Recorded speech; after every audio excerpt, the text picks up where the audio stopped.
My son's homophobic insults and false abuse claims against my husband forced me to send him to live with his mom. This entire situation is kind of fucked and honestly I'm a bit heartbroken for my husband. Real names IDC, I'm Sean 37M, my husband is Zach 36M and my son is 16, not saying his name. I divorced my ex-wife after she cheated on me for the entirety of our marriage. That was over a decade ago. IDC anymore. Son is mine already over and done. I met Zach when I was 28, my son was 7. Me and Zach hit it off instantly. I was finally in a place to start dating again and thankfully he was the first person I was interested in. We connected on everything me and my ex-wife did and a million more things. People say life has a plan for you and honestly I believe it. I'd go through a million more divorces and be cheated on over and over if I ended up with him every time. One of the big things was my son. Zach was hesitant at first just because of the situation, but he wanted a family badly and I was excited for him to meet my son. After dating for a year I talked to my ex and told her I'm introducing our son to a guy I'm seeing, told her it's serious and I see a future with him. She was happy for me. We have a very good relationship now. Just told me to tell her when I was going to do it so she could be prepared if our son had any questions for her when he visited next. Zach and my son were best friends. Did everything together. They loved playing Minecraft together. They spent hours sitting in front of the TV. I loved watching them. I was so fucking happy. The first person I found after my ex was this amazing.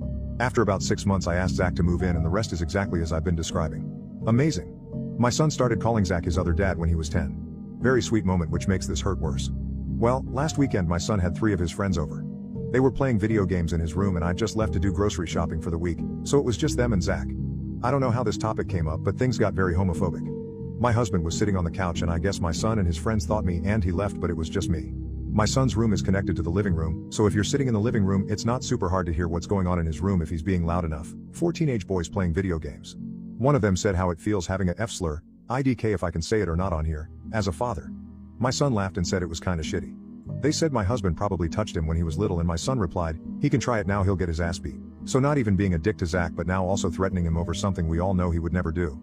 They kept saying shit like, which one do you think takes it in the ass? Probably the F slur, at least your real dad still likes women. Just a bunch of hateful shit. My husband sat there listening to it all silently crying. Also Zach has spent a good 4 hours a day at the gym for the last 3 years, so IDK who's getting their ass beat but it ain't him. I got home about 2 hours later to my husband sitting in his car with a bag packed waiting for me so he could leave but didn't want to leave my son alone. I asked what's going on, why are you leaving, and he told me everything. I tried to understand as best I could. I insisted he wasn't serious. He's just being a stupid kid acting tough with his friends, but it didn't matter, the damage was done. Zach left and I went inside and went off on my son. His friends left and I spent a good 3 hours going back and forth with my son. At first he was very unapologetic and kind of agreed with his friends. I asked if he actually thought my husband sexually abused him when he was younger and he said no, but kids block those kinds of memories out, so really who knows. I told him to pack his shit, he's living with his mother. Info, his mom lives 3 hours away, which means new school, new friends if at all, less private space as he'd have to share a room with his stepbrother, etc. Just everything that you'd expect going from a single kid in a house to one of 4. My son instantly changed his attitude. He was crying, begging me not to send him away. He didn't mean it, he was just lying to seem cool to his friends. I asked why he doubled down when they left and he didn't have an answer. I told him to pack his shit, he's leaving in the morning. My ex told her the situation and she agrees he needs something drastic. What he did wasn't okay at all. Fast forward to now and my husband is back but he cries every night. Honestly it feels like he's mourning, which I don't want because when you mourn you don't get over someone, you get as close to indifferent as possible to keep living your life without them. I don't want that. I want my husband and my son to have that strong bond I know they have and don't want them to throw it away over this. I don't agree with what my son did, but those accusations at minimum can ruin someone's life and at most end it. I'm disgusted with my son. He calls me every day and tells me he misses me and Zach and wants to come home. I stay strong on the phone but after I break down and my husband tries to console me. Tell me my son can come back and he will leave, but no, I'm not doing that. I just don't know what to do. I miss my son. I miss coming home and seeing them spending time together. I've thought about therapy for him but he said no. You can't force therapy on someone. They'll just sit there for an hour and piss away $400. I need advice. Comments. Comment 1, NTA. Therapist here, but obviously everyone is different, so take it with a grain of salt. Parenting is sometimes wildly difficult, and this is one of those times. You did exactly the right thing. There are so many lessons for your son to learn here. Just name a few. He needs to not only learn the consequences of his actions but that some things truly cannot be taken back. Trying to be cool by being an asshole for absolutely no reason will not end well. It will not only alienate the people who actually care about you, but the people who get off on being unkind will eventually turn on you too. Most people do not get along with their step-parents and he has been taking that for granted. Separately, if you let him back and Zach leaves, your relationship with your son will be forever altered as well as your son's life in general. All the love Zach has for him and their connection can be repaired once he gets his head out of his ass. If Zach leaves, your son will know he ruined his father's relationship for the rest of his life. The guilt and resentment from that can cause huge problems later on in life. This can be worked on. It can be resolved. I strongly suggest making family therapy a requirement for moving back into the house with an LGBTQIA+ friendly therapist who can get down to the root of how harmful this was and make him understand that. Individual therapy is also a great idea, but family dynamic stuff needs to take priority. Comment 2, this is great advice, but considering the man alleged he was possibly a pedophile, OP's husband clearly isn't going to risk his future on someone who is capable of being that callous. I wouldn't either. This is fixable, but it doesn't mean it will be. It's not any different if a blended family comes together, and the daughter accuses her stepdad of touching her. There was literally a post 2 months ago about this exactly. He moved out, divorced the mom, and refused to stop the divorce once she confessed her bio. Dad put her up to it so he could fuck with the mom. Kid thought dad would come back if it happened. Newsflash, he didn't. That said, everyone told him that his future wasn't worth risking it. Just because he didn't get a full-on accusation and a police investigation doesn't mean he should be asked to risk it. I'm saying the same here. Zach said he would move out if the son came back. I think we are likely beyond counseling, at least for a while, certainly not while he's a minor. There is hope in the future though, and this is the way. Comment 3. Yep, I wouldn't risk it, and neither should Zach. Some things cannot be taken back. Some harms cannot be undone. Comment 4. I tell my kids this when we talk about choosing our words. Words are like toothpaste. Once you squeeze it out of the tube, it's almost impossible to put it back. Update. 2 days later. This will be long.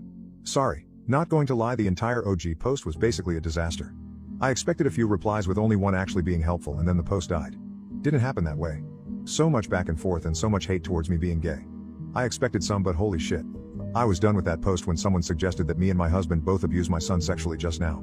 Disaster. I thought living in bumfuck Montana was bad with the homophobic shit I deal with. As for the update, I spent the day yesterday with my son.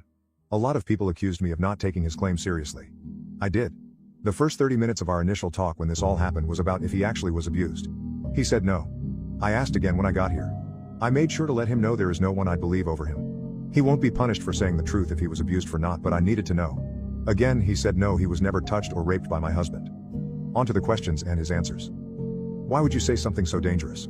My son said he was feeling rejected by my husband since as of late he hasn't been spending nearly as much time with him. Which is true. A large part of my husband's life is my son. Zach tutors him, he coaches him in his sport, basketball, he goes on morning runs with my son, he used to drive him to and from school before my son got his car. They both share a lot of interests, and as a kid-step-parent dynamic they spend a lot of time together. Towards the end of last year's summer when my son was still with his mother's, my husband talked to me. He said he wanted to start spending more time apart, but not that kind of apart. He wanted to have more of a social life. He wanted to be able to do things away from us, but not like separate, if that makes sense. He realized my son would be leaving for college in 2-ish years, and my son was such a large part of his life he didn't want to become depressed after he left with nothing to do. I agreed and said it was a good idea, and he had my full support as long as he still came home every night at a reasonable time and didn't let his relationship with my son suffer or anything. As of now, yes, it is different. My son doesn't need rides to school, he doesn't need tutoring, he doesn't do basketball anymore. Their hobbies are still the same, but my husband has been spending less time at home. It's not like he's gone all hours of the day and comes back at 3 a.m., but he has a healthy social life. IDK, how to explain it? Do you realize how dangerous it is to say something like that if it isn't true? He said yes, and he didn't think anyone was listening. He was just going along with his friend's shit. That didn't make sense to me, so I asked why he stood by his statement after I sent his friends home. He said he thought he shouldn't back down from something he says. Kind of like a ride or die IDK. I told him that's fucking stupid and never do that. Especially if he regrets what he said and it wasn't true in the first place. He said he knows he realized that when it happened, but he just couldn't stop himself from keeping it up. It didn't hit him that it was serious until I told him he's going to stay with his mother. Why do you want to be friends with people that talk so much shit about your parents? He doesn't want to, but the kids bully the shit out of everyone they don't like, and he feels like he's in too deep to back out now. I do understand, I had kids in my school like that. Bully everyone. They were cool to me though until they found out I was gay, then they fucked my last few years of high school up. I told him I get it to some degree, but he doesn't have to add into what they're saying. Small chuckle and a fuck you is usually enough to get people to move on from something. I also asked about them bullying him because they kind of were. He said yeah, but they're not that bad with it. They just rip into him every so often about having gay dads, and I guess over time it made my son feel poorly towards my husband. The distance my husband was setting with my son mixed with his friends saying the shut they did just added up to that. I told him I understood. I want to make it clear, I don't support what he said. I understand the emotions behind it though. Why didn't you talk to us about how you were feeling? He said he didn't want to start anything. My husband and he are still close. He didn't know how he felt and was more confused than anything. So why say something that would cause a fight if he didn't even know if he felt that way? I also understood this. At this point I think this is just one miscommunication after another. Open dialogue would have prevented all of this from happening. There were a lot more questions, but me and my ex ended with, do you actually feel remorseful for what you said, or are you just tired of sleeping in the same room as a 7-year-old? He's actually remorseful. Told me even if he was staying there all year he would still feel terrible over what he said about Zach. Reassuring him again, if anything did happen, now is the time to speak and I will believe him again. He said no. He started crying saying he just missed us. Emotional moment, we hugged, told him I loved him and that would never change. Ask him to leave the room so me and his mother could talk. We decided on a month-to-month assessment to see when he would get privileges back. Ending with him coming home. There were conditions to all of this, like family therapy, solo therapy, cutting his friends off completely, which I would help with. He was against the solo therapy but came around. He asked if Zach was here. I said no, but would ask him if he wanted to come next time, which my son smiled at. I still agree sending my son to my ex-wife's was the right move. A lot of people aggressively disagree. Which is fine. My parenting style isn't for everyone. One of you told me I should beat the kids up though, so like, do I really care if some of you disagree with how I patent IDK? Not really. Situation still sucks. IDK, what to say? I miss my son. He isn't coming home right now and I wish I was leaving her house with him. As it stands right now, son is living with his mother and her family. He will get his phone and PS5 and car back at the end of the first, second, and third month. In that order, he will be able to move out of the room he's currently in, out into the guest house at the end of month 4. Every month after that is touch and go, and we'll discuss at the end of each month what we think son will do. Bi-weekly solo therapy, and we will all do bi-weekly family therapy. We see it as he should do solo therapy one week, then family therapy the next. He can come back sooner. I want him back. My husband wants him back. He's wanted him back since he left. His mother is holding strong, but she also sees he's just miserable, so I think she'll break at some point and give up the guest house early. It is what it is. At the end of the night, my son asked if Zach would want to hear from him so he could apologize, and I told him yes. I've told him yes a few times now. Zach would love to hear from him. I doubt he'd have to wait longer than one ring before Zach picked up. My son called him as I was leaving, so I know they spoke. IDK about what though? When I got home, Zach was feeling like shit and blaming himself more for all of this. I told him it's no one's fault, we just needed to talk to each other more. All in all, I think my son is remorseful and he was just feeling trapped and isolated in a shitty situation and didn't know how to get out of. I feel for him and I wish I saw what was happening sooner. Thank you all for the advice. Or most of you. Some of you were just nasty and hateful. Someone on my first post called Stoner Therapist, something like that, gave good fucking advice. I didn't say it on that post, but if you read this good shit, thanks for it. Next update will be when he comes home. Hopefully it will be soon. Thanks y'all. Comments. Comment 1. Hey, sounds like you've had a heck of a roller coaster. Family dynamics can turn into a jigsaw puzzle where half the pieces are hiding under the couch cushions. You did what you thought was best in a tough situation. And it's clear you care deeply for your son and your husband. Props to you for navigating such choppy waters and for keeping communication open, even when it's as fun as stepping on Legos in the dark. It's great to hear that you're setting up some therapy.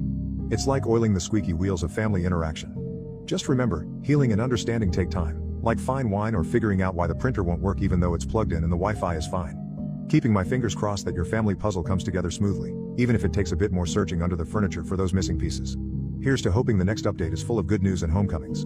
Comment 2, screw those assets that show hate. Sounds like you have a wonderful battle plan in action. Hope your son makes the right choices and friends going forward. Now to the next story. Story 2. Karen demands to move in after blowing all her money on travel. Am I a jerk for refusing? So, I, 32M, possess a modest 3-bedroom house that I've been paying off for the past decade. It's not fancy, but it's mine and I'm proud of it. My sister, 29, and her husband, 31, are typical free-spirited individuals. They've always talked about leaving the rat race and enjoying life to the fullest, all that. They finally got it done a few months ago. They sold their house during a soaring market, expecting the profit to fund a year-long trip. They assumed they could make ends meet by traveling cheaply, staying in hostels or Airbnbs, and doing odd jobs on the side. At first, they stayed in fancier places and ate out frequently, believing they had enough of a cushion. However, they ran out of money after just 2 months. They misjudged how quickly bills would add up, especially with 2 children aged 8 and 5 to feed and care for. Now that their money has been depleted, they have chosen to discontinue full-time travel but do not want to settle down just yet. Instead, they wanted to stay with me rent-free for the next 10 months while they figure things out. They say they'll attempt to take occasional trips if they discover really good discounts, but they mostly want to stay at my house. I told them no. My house isn't big enough. I don't want the interruption, and I don't think it's fair for them to rely on me because their plan failed. I offered to help them find a cheap rental or even cover some of their expenditures for a few months until they could get back on their feet, but it wasn't enough. My sister yelled at me, accusing me of being selfish and jealous of their adventurous lifestyle.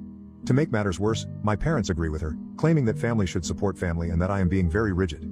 My parents live in a small apartment and cannot accommodate my sister's family, which is probably why they are putting her on me. They stated I don't grasp the importance of experiences and should be more helpful. Some of our mutual acquaintances have also advised me to be more understanding, but I believe it is utterly ridiculous to expect me to house their entire family for nearly a year simply because they did not plan adequately. Thank you for watching. If you haven't subscribed yet, please do so and hit the notification bell to stay updated with more shocking real-life stories happening around you.